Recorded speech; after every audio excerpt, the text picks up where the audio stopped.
Well, hello, ladies and gentlemen. I enjoy coming up to the top of this hill, kind of looking down over the farm and taking in this night sky. Man, I tell you, I hope that this comes over in the video as well as it comes over on my monitor. I've got a fairly large monitor that I purchased maybe about a year ago now, and it is just beautiful. The view is just breathtaking. There, of course, is the lighthouse that we'll someday go and check that out. But yeah, I like coming up here after a hard day, hard long day of work, and looking at the sky, looking at the stars, the constellations, looking down over on the little harbor area over here. Just simply beautiful. Just simply beautiful. The beach, well, I don't know if we're going to have a whole lot of time to enjoy the beach, especially if we get over here in these weeds and catch something like poison ivy or poison oak. But needless to say, we'll try to get out there. You know, this is the end of day one. The sheep are happy. The sheep are healthy. Um, I'm happy. I'm healthy, and got some leads on some potential hired help that I'm going to follow up on tomorrow. Tomorrow we're going to get busy spraying fertilizer on our grass fields. I do believe we do have one bale of wool that we pulled down and literally pulled it down. Now this will change. BulletBill is going to be changing the spawn point for me. This map. If I didn't mention this in one of the earlier episodes, like episode number one, he created this map for his multi-server play with friends, and so they kind of divided up the farmland areas. And the person that is using this farm area to play on um, positioned the spawn point up there in the loft of that. Now, I think in principle, in practice, that sounds good. It's just that it's very difficult to get up here. Um, and this is one of the easiest ways that I found to get up here is to park something and just hop on top and hop and walk in.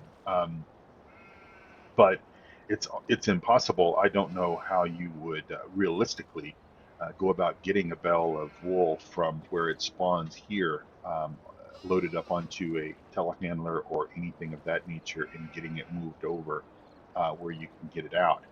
It seems to be only enough room for one pallet of wool. When that pallet of wool fills up, I'll start getting the errors talking about the spawn point is full. But anyway, we're going to cross that bridge at a later date. And as I said, Bullet Bill is going to fix that and get that revised copy of the map to me, and we'll be good to go. Until then, ladies and gentlemen, I'm going to have some shut eye. I will come back here in just a few moments for you, and we'll get started on day two, game day number two of this wonderful map. And I'll see you here in just a moment. All right, well, good morning, ladies and gentlemen. We are in game day number two of our 9 game day seasons gameplay. And looking at the list of things there, it looks like 7 chickens died. Now, we don't have chickens here on this farm, and I'm not going to be concerned about going and looking to see where the chickens are right now. That might be something that we might, I don't know, play into at a later date, but we don't have any chickens necessarily right now on this map or on this farm. And I wanted to just bring up and just take a glance at the animals. Just I something that I have always done. Just kind of looking at the condition of our animals first thing in the morning, each and every morning. I think we can. I think we're okay for right now. Let's see. Are we? Yeah, I tell you what, we'll take some water over there. We'll take some water over there, fill their water up, and then let's see. We've got to wait on both of these tractors. I think we're going to be using this tractor this morning.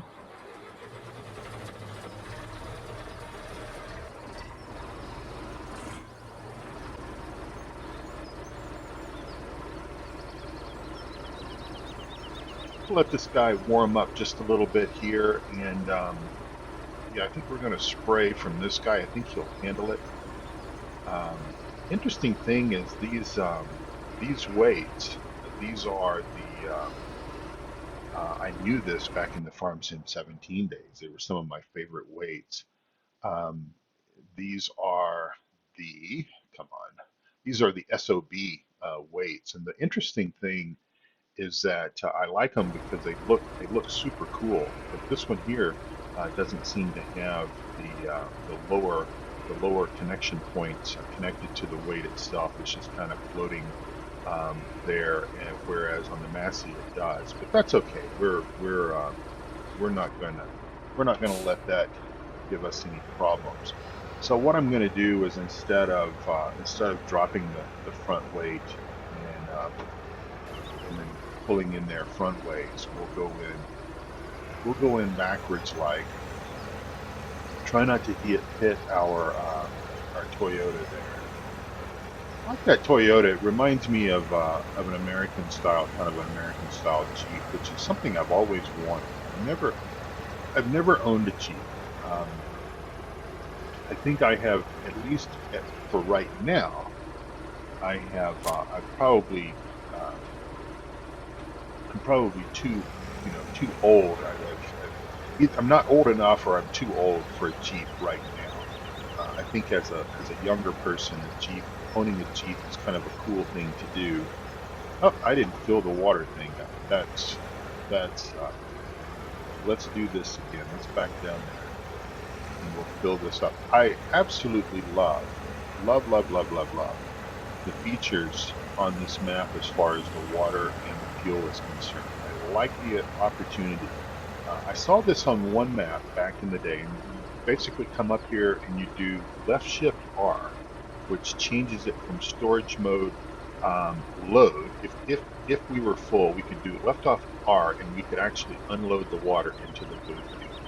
So we're going to do left shift R, and we're going to load our tank just the normal way that you do it with the normal keys. It's not costing us any money because we've already purchased the water.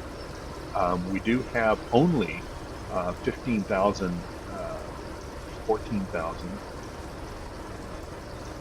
almost 13,000 liters of water left. So we're only about 70% full as it's clicking down now.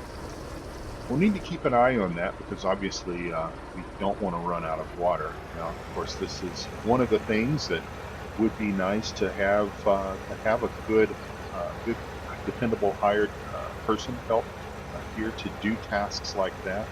One of the things I've tried to do, just in my own, because obviously coming onto a new farm like this, we're in town quite a bit, going down and getting equipment. Sometimes we go down in a tractor, and what I'm going to tell whomever I hire, because I think it'll be good practice regardless of the situation, is that anytime you take a tractor down to the town area, down to the store, if you're going to the store or not. And by the way, our store here is only open during normal business hours, so we can't just pop in there at any hour of the day or night and get something.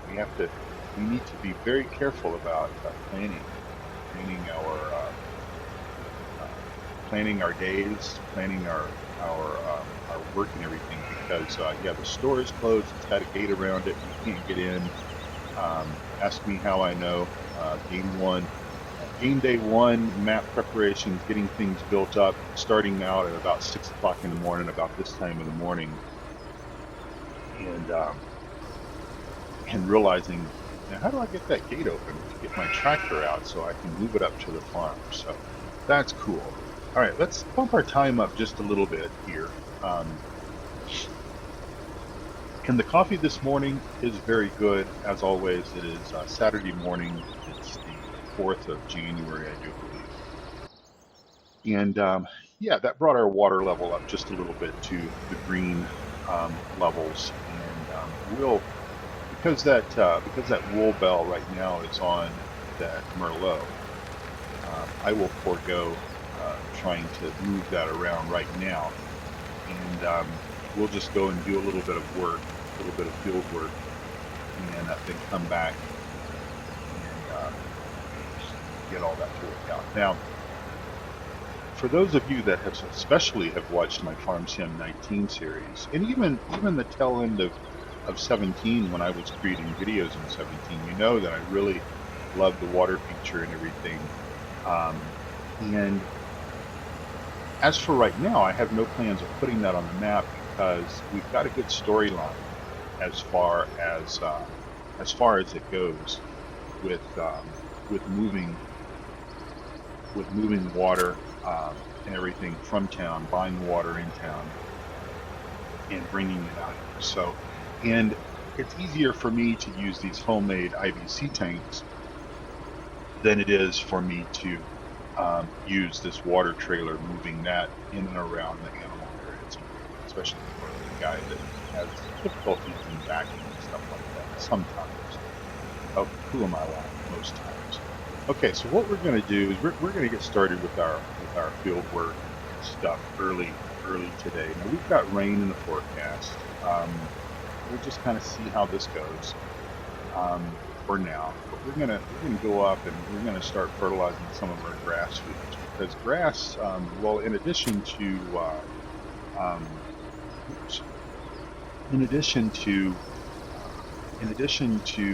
the wool, in addition to whatever crops we are able to harvest off of our 3 fields, silage grass produced as silage is going to be kind of a key income generator for us. Now, wool as well. We probably will try to control our sheep population to in the neighborhood of right around where we are right now. In other words, around 100 head. Now we've got 105, so we have to be sort of aware of exactly that number, because we don't have a lot of space, and the overall health impact, the overall, I suppose, the sheer load of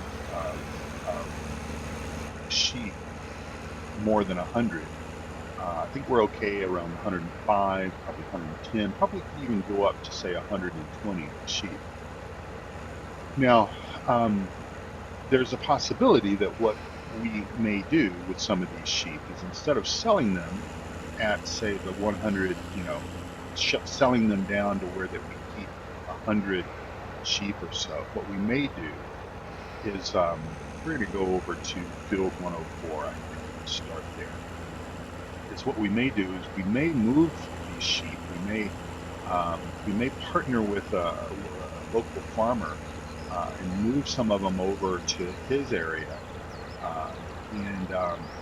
and kind of keep them there for a little while until the market price becomes a little bit better, maybe before we sell.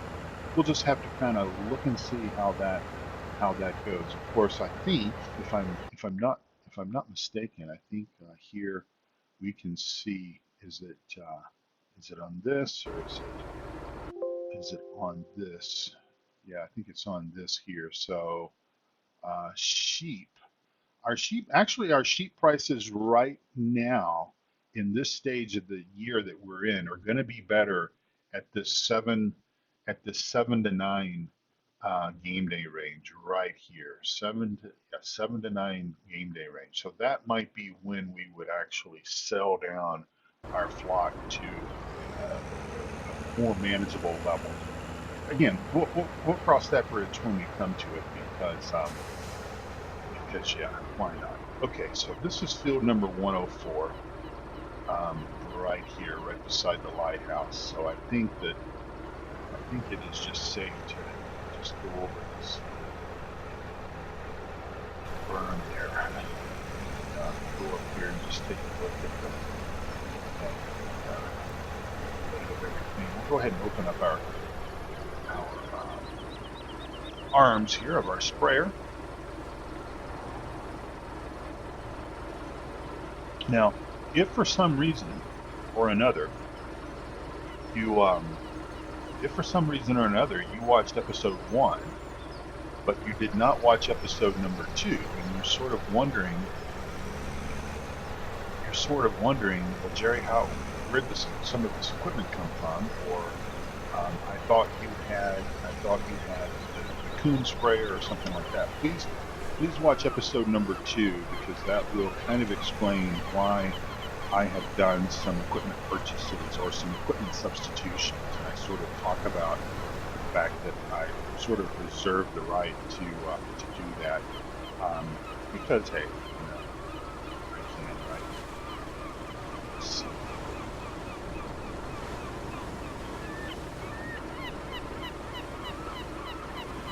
I wanted to try to hide my hoods, but I shift it. There we go. I think I have to change that. I'm not 100% certain. Let's do this. Actually, let me get out of the tractor. I just want to take a picture of this for posterity's sake. Speaking of pictures, man, I tell you what, my wife and I have been going in the real world. My wife and I have been going over some old photo albums, and let me tell you, it's about to go crazy. I think she's tired of looking at my family members, my old family members. We've got photographs of some of my great aunts and uncles and great grandmothers and things like that were photographed back in the turn of the century, turn of the 19th to 20th century. So late 1800s, early 1900s. The thing is my dad kind of knows a little bit about who these people are. When I was down for Thanksgiving, it kind of helped me determine who some of these people are. But some we just don't know, because my dad was born in 43. His sister, as a comparison, was born in 1920. So there's a 23-year age difference between him and his oldest sister. So she knew people that my dad did. All right, so we're going to I'm going to come down here later today. This is kind of a good segue into coming up on the port here. There are a couple of folks that might be of interest to bring out. Right now, I'm kind of, I told you the other day, I really didn't want to hire someone on a part-time basis, on a seasonal type basis, or somebody to come out and do literally 4 hours or 6 hours worth of work and then not come back, because there's a little bit of training that I want to do. If somebody comes to me and says, yeah, I can drive a tractor, okay, I can have them, all right, show me you can drive a tractor, and yeah, they could probably do that, but do you know how to spray? Do you know how to cultivate? Do you know how to plow? Things like that. So there's a little bit of training that is kind of involved, but I've kind of hit a point where that I don't have the luxury. Don't really have the luxury anymore, because spring is ticking by, or at least I'm feeling like spring is ticking by. And part of it is just that overall feeling that you get kind of in the pit of your stomach when you know that there's so much work that's got to be done, and you see the sunset come, and then okay, well, that's one day done, or that's another day done, and then the sunrise the next day, and you don't know what Mother Nature is going to throw at you, and all that kind of stuff. And so if I don't find someone within the next day or so, I may just have to bring in somebody that is able to work for a few hours at a time, and say, okay, can you do this for me? Can you help me with this? Can you help me with that? Because we're getting to a point where that I feel like right now my priority is with the grass. My priority is with the grass and getting it fertilized, because we do have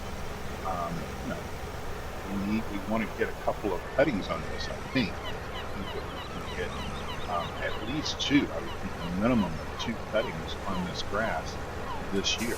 And I think that we want to do that, and I think that we want to make sure that the grass that we do have under our feet, if we're able to cut, is as healthy as possible and provides us the biggest amount of yield. Because when you think about it, when it comes right down to it, it essentially costs the same amount of money to cut a field of grass like this, whether that field of grass is going to produce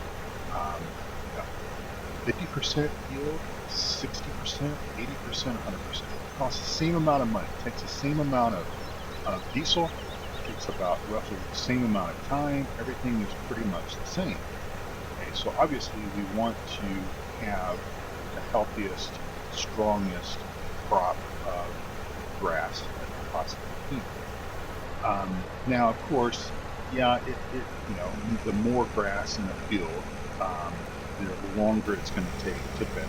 Okay, so we do that, but we still have to go through those motions. We still have to bring the baler out here. And the fact of the matter is that there comes a time where me, sort of being the manager side of this operation, I go, okay, for this field to be profitable, I've got to have X many bales of I've got to have X many bales of hay or grass come off of this that we turn into silage for it to become profitable. Because otherwise, I'll tell you what, we'll go through the gate. I didn't realize that there was a gate down here. I'm still learning the nuances of this map, and so I didn't realize that there was a gate right down here. So we'll go out this way and cross over and go to field number 86. Back just a little bit because I get to the swing. So my point being is that there's a certain amount of work that's got to go into to the efforts that we do, and then there's a minimum amount of what we require for it to be profitable. Okay? And then everything on top of that is going to be, what's that, ladies and gentlemen? It starts with a P, is going to be profitable. So that's the sweet spot right there, is that we're going to have to spend some money. We got to spend money to make money, and farming is certainly no different from that. But you guys already knew that anyway, because you're all farming masterminds and everything in your own right. So that is all that. All right, so let me scoot up there so we don't bend that gate or bend the arm on that thing. I don't have a Billy Bob here or a jack here that